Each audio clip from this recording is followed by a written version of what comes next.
안녕하세요, 손쌤입니다. 오늘은 고대 그리스의 철학자 소크라테스에 대해서 배워보겠습니다. 먼저 오늘의 명언으로 시작해 보겠습니다. 검토되지 않은 삶은 살아갈 가치가 없다. 소크라테스는 철학의 목적이 언제 어디서나 올바른 보편적인 진리를 추구하는 것이라고 보았습니다. 그래서 무엇이 선이고 올바른 것인지 고민하고 검토하지 않는 삶은 가치가 없다고 보았는데요. 서양 철학의 시발점으로 불리는 소크라테스의 삶과 핵심 이론에 대해서 알아보도록 하겠습니다. 이를 위해서 시대적 배경, 보편주의와 절대주의, 삼파술, 지행합일, 지덕복 합일설에 대해서 차례대로 살펴보도록 하겠습니다. 먼저 시대적 배경을 살펴보겠습니다. 고대 그리스 아테네로 가볼까요? 아테네는 직접민주주의를 실시했기 때문에 시민들이 모여서 회의를 하는 민회라는 것이 있었습니다. 18세 이상 아테네 시민권을 가진 남자라면 민회에 자유롭게 참여하고 발언을 하거나 투표할 수 있었는데요.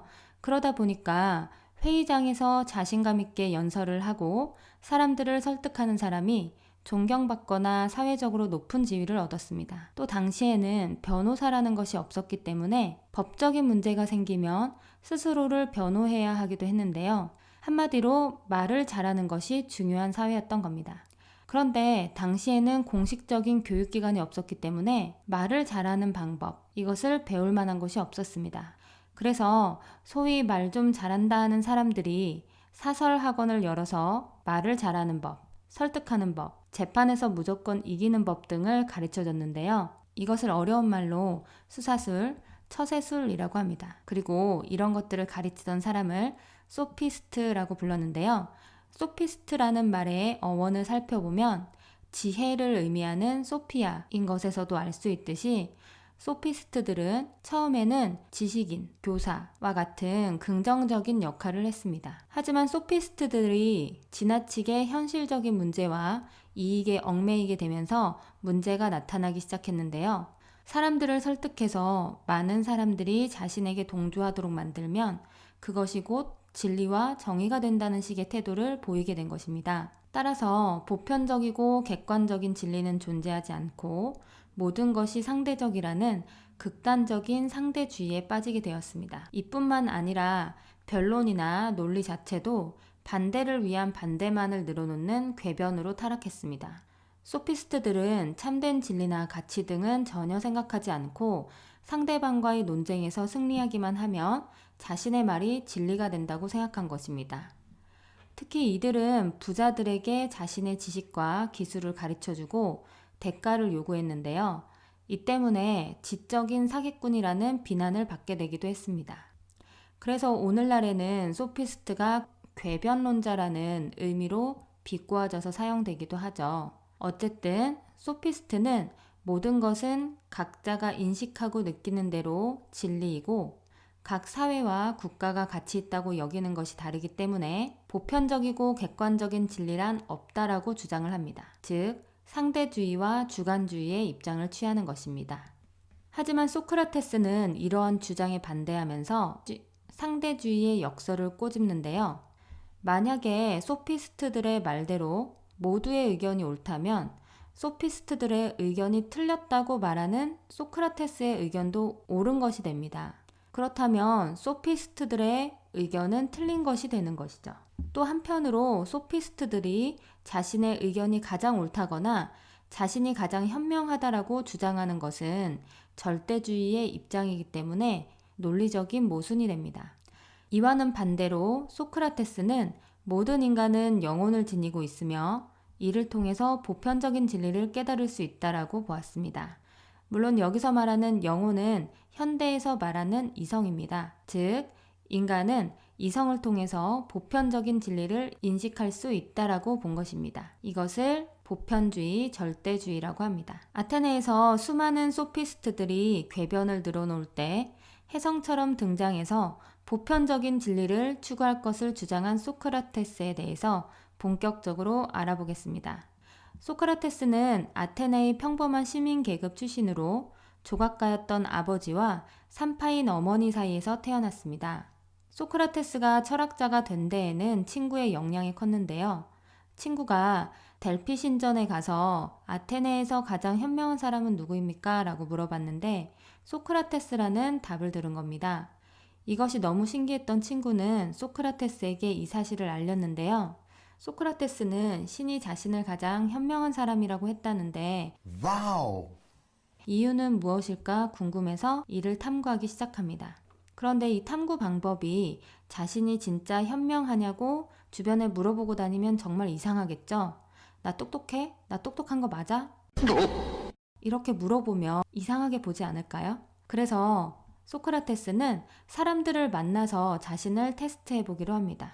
즉, 대화를 하면서 지식을 겨뤄보기로 한 건데요. 결론은 어떻게 됐냐면요. 대화를 나누면 나눌수록 자신이 가장 현명하다는 확신을 얻은 것입니다. 왜냐하면 똑똑하다는 사람들하고 대화를 나눠보니까 그들이 안다고 하는 것은 잘못된 것이었고 아무것도 아는 것이 없었기 때문입니다. 한마디로 너무나 무지했던 거죠. 하물며 그 사람들은 자신이 무지하다는 것조차도 모르고 있었습니다. 그래서 소크라테스는 생각을 하게 된 거죠. 나는 다른 건 몰라도 내 자신이 모른다는 것은 알고 있기 때문에 저 사람들보다는 현명하다라는 결론에 이른 것입니다. 남들은 아무것도 모르고 있지만 자신은 그래도 하나는 아는 것입니다. 자신이 모른다는 것을 안다는 것. 그때부터 소크라테스는 사람들의 무지를 깨우쳐주기 위해서 철학자의 길을 가게 됩니다.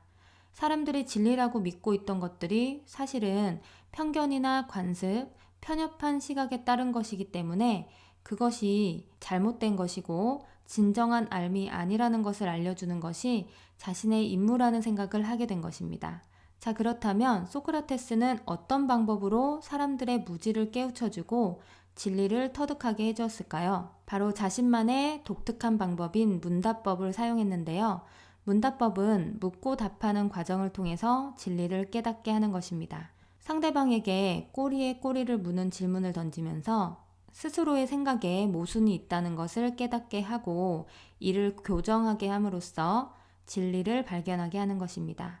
이것을 대화법이라고도 하는데요. 소크라테스는 일방적으로 지식을 주입시키기보다는 상대방이 스스로 생각해서 진리를 찾아가는 방법을 사용한 것입니다. 이런 의미에서 유명한 문구인 너 자신을 알라 라는 말은 네가 지녔던 잘못된 생각을 깨부수고 철저한 사유를 통해서 진리로 나아가라 라는 의미로 해석해야 될 것입니다. 물론 너 자신을 알라는 문구는 소크라테스가 처음 사용한 것이 아니라 델피 신전 입구 돌에 새겨져 있던 말을 소크라테스가 인용한 것입니다. 어쨌든 소크라테스의 문답법, 대화법은 기존에 알고 있던 것에 대해서 그리고 진리라고 생각했던 것에 대해서 서로 대화하고 질문하고 그리고 답하고 논쟁하고 토론하는 과정을 통해서 참된 알매에 이르도록 하는 방법을 말합니다. 구체적으로 예를 들어 볼까요? 여러분, 행복은 무엇일까요? 공부를 잘해서 좋은 성적을 얻고 좋은 대학을 가고 좋은 직장에 취직해서 돈을 많이 버는 것일까요? 보통 이렇게 많이 생각하고 있겠지만 이것은 우리 사회에서 관습적으로 행복이라고 생각하고 있는 것 아닌가요? 다른 방법으로 행복을 누리는 사람들도 많이 있잖아요. 다른 질문을 해보겠습니다. 우리는 왜 법을 지켜야 할까요? 그리고 왜 학교에 다녀야 될까요? 이처럼 소크라테스는 문답법과 대화법을 통해서 아테네 젊은이들이 스스로 생각하고 판단해서 자신이 진정 원하는 것이 무엇인지, 진정 옳은 것은 무엇인지 찾아가길 바랬습니다. 이 방법은 진리가 외부에서 주입되는 것이 아니라 산모가 아이를 낳는 것처럼 내부에 있던 진리를 밖으로 힘겹게 끄집어내는 행위입니다. 그래서 소크라테스는 자신의 이러한 진리를 끄집어내는 행위를 삼파술이라고 불렀습니다. 진리를 이끌어내는 지적 삼파술인 것이죠. 소크라테스가 이렇게 지식을 강조한 이유는 인간은 본성상 선이 무엇인지 알면 저절로 선을 행한다고 보았기 때문입니다. 이를 지행합일설이라고 하는데요. 우리가 아름다움에 대해서 알지 못하면 아름답게 꾸밀 수 없는 것처럼 선에 대해 알면 선을 행하고 선에 대해서 제대로 알지 못하면 잘못된 행동을 한다는 것입니다. 결국 비도덕적인 행동의 원인은 무지인데요. 그래서 그토록 무지를 깨치게 하기 위해서 노력했나 봅니다. 그리고 소크라테스에 따르면 이렇게 무지를 자각하고 참된 알에 이르면 선한 것을 실천하게 되어서 덕 있는 사람이 되는데요. 덕은 그리스어 아레테에서 나온 말로 탁월함, 뛰어남, 기능을 잘 발휘함과 같은 의미가 있습니다. 즉, 덕 있는 삶을 살게 된다는 것은 삶을 보다 더 탁월하고 뛰어나게 살아간다는 것인데요. 이렇게 삶을 탁월하게 살아가고 뛰어나게 살아가는 것들이 쌓이면 당연히 행복해지겠죠. 그래서 소크라테스는 참된 알을 지닌 사람은 덕 있는 사람이 되고 덕 있는 사람은 행복한 삶을 살게 된다는 지덕복 합일설을 주장했습니다.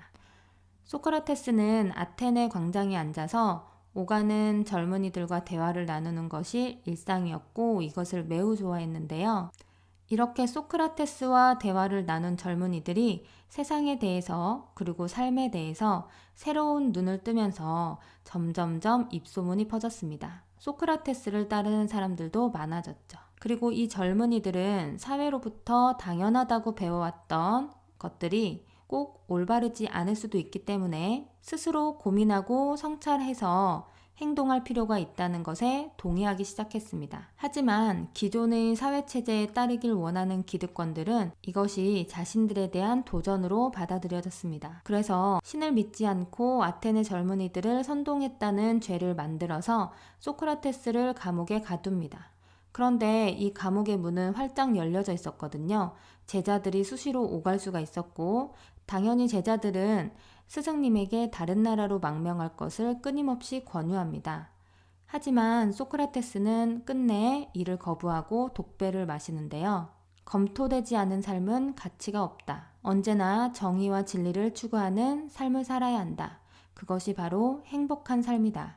라고 주장했던 자신이 망명을 떠난다면 자신 또한 진리를 저버리는 것이라고 생각했던 것입니다. 자신의 목숨을 바침으로써 진리를 추구하는 삶이 얼마나 올바르고 가치 있는 삶인지를 몸소 보여준 것인데요. 소크라테스라는 인물이 어떻게 느껴지나요? 한평생 진리와 선한 삶이 무엇인지 고민하고 실천했던 삶을 보니 서양 철학의 시조라고 불릴만 한 것 같습니다.